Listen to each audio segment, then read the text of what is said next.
Lalpa kanun hima kati tharau cham tu poi kafel na le fin na te mangin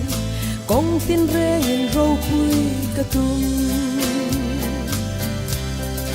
tharau chiang lim chua nim min shati tin lung bol lo kani na Giang lim na Krista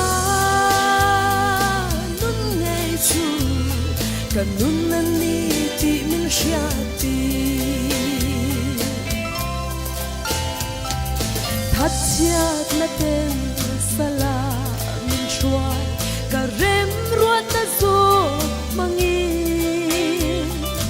kati apiang tenem ye pei na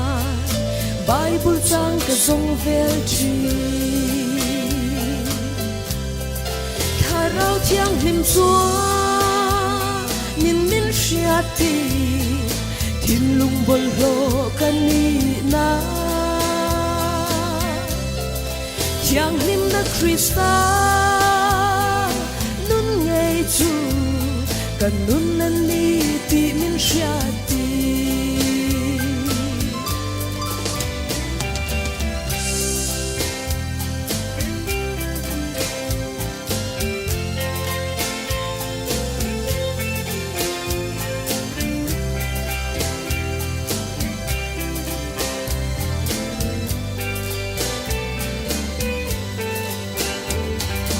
Mi ai sa nghe mo in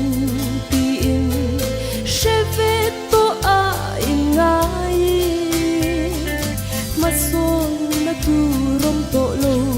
ti in kan lo she tlem e mani tharau chiang lim chua nin min shati tin lung bol lo kani na Giang lim na Krista nun ngay chu